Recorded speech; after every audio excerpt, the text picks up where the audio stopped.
Cari fratelli e sorelle, buongiorno. Chers frères et sœurs, bonjour. Nous écoutons la catéchèse du pape François à Rome le 18 septembre 2019. Nous continuons nos catéchèses sur les actes des apôtres. Face à l'interdiction des Juifs d'enseigner au nom du Christ, Pierre et les apôtres répondent avec courage qu'ils ne peuvent pas obéir à ceux qui veulent arrêter le voyage de l'Évangile. Les 12 montrent ainsi qu'ils ont en eux cette obéissance de la foi qu'ils vont ensuite susciter en tous les hommes. À partir de la Pentecôte, en effet, ils ne sont plus des hommes seuls. Ils font l'expérience de cette synergie qui les fait se décentrer d'eux-mêmes et leur fait dire « nous et l'Esprit Saint ». Ils sentent qu'ils ne peuvent pas dire « moi tout seul ». Non, ils disent « nous et l'Esprit Saint avec nous ». Ils sont des hommes décentrés d'eux-mêmes.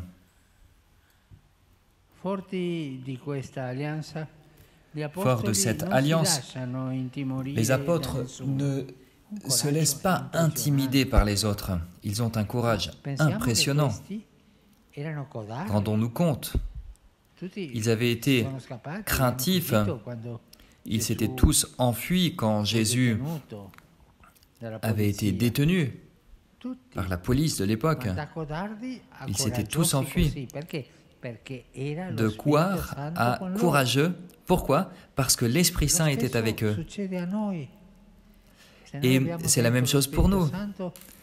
Si nous avons l'Esprit Saint en nous, alors nous aurons le courage d'aller de l'avant, le courage de vaincre beaucoup de luttes, de combats, non pas pour nous, non pas par nous, mais de par l'Esprit Saint qui est en nous. Ils ne reculent pas dans leur marche de témoins intrépides de Jésus ressuscité, comme les martyrs de tous les temps, et même nos temps actuels. Aujourd'hui, des martyrs donnent leur vie, ils ne cachent pas qu'ils sont chrétiens. Il y a quelques années, et il y en a encore aujourd'hui, il y a 4 ans, ces Coptes orthodoxes chrétiens, des vrais chrétiens, des travailleurs sur ces plages de la Libye, ils ont été décapités. Et le dernier mot qu'ils disaient, c'était le mot de Jésus. Ils n'avaient pas livré leur foi, car l'Esprit Saint était en eux. Les apôtres sont comme les haut-parleurs de l'Esprit Saint. Ils sont envoyés par le ressuscité et défendent sans hésitation la parole qui donne le salut.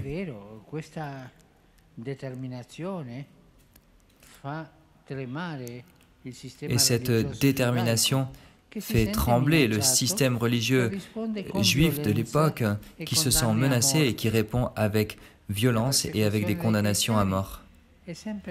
La persécution des chrétiens, c'est toujours la même chose.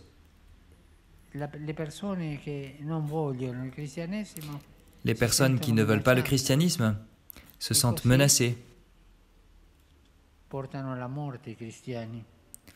Et ils mettent donc les chrétiens à mort. Mais au milieu du Sanhédrin s'élève la voix différente d'un pharisien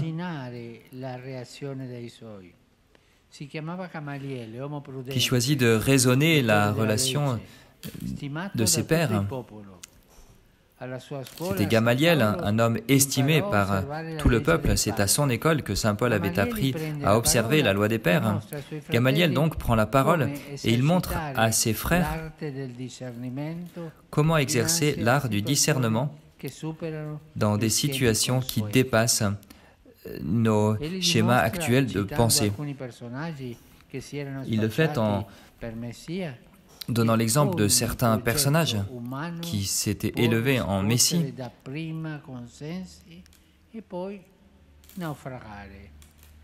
et il montre qu'il y a des projets humains qui peuvent paraître couronnés de succès mais qui ensuite sont voués à l'échec. alors que l'œuvre de Dieu est destinée à durer.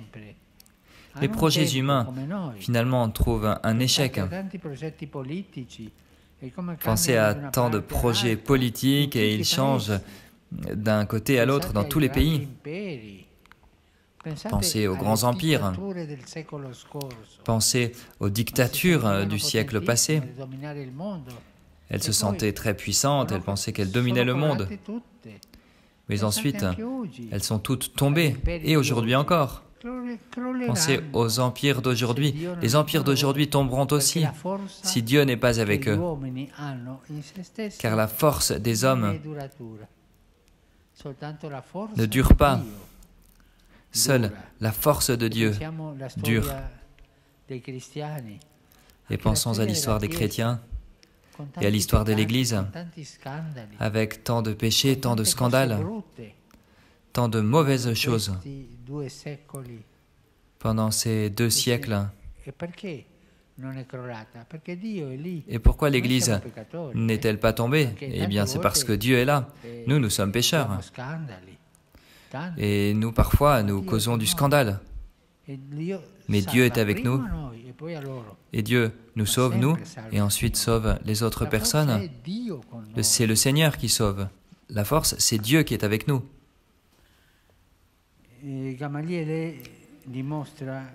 Gamaliel donc montre, en citant certains passages, certains personnages qui se prenaient pour le Messie, que tout projet humain, que des projets humains peuvent tout d'abord éclore et finalement être voués à l'échec. Et Gamaliel conclut que si les disciples de Jésus de Nazareth ont cru à un imposteur, alors ils vont disparaître, mais que si ils suivent quelqu'un qui vient de Dieu, alors il vaut mieux renoncer à les combattre. Il termine en disant: ne risquez donc pas de vous trouver en guerre contre Dieu. Il nous apprend à faire œuvre de discernement. Ce sont des mots sages qui durent et qui permettent de voir l'événement chrétien d'une lumière nouvelle qui offre des critères, qui a une saveur d'évangile et qui invite à reconnaître l'arbre à ses fruits. Et s'ils touchent le cœur et s'ils obtiennent l'effet espéré. Les autres membres du Sanhédrin suivent son avis et renoncent aux résolutions de mort. Ils renoncent à faire exécuter les apôtres.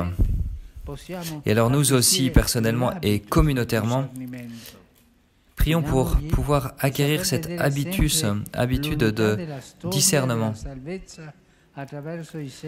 pour reconnaître l'unité de l'histoire du salut à travers les signes du passage de Dieu dans notre temps, sur le visage de ceux qui sont autour de nous, pour que nous puissions apprendre que le temps et les visages humains sont des messages du Dieu vivant. Merci.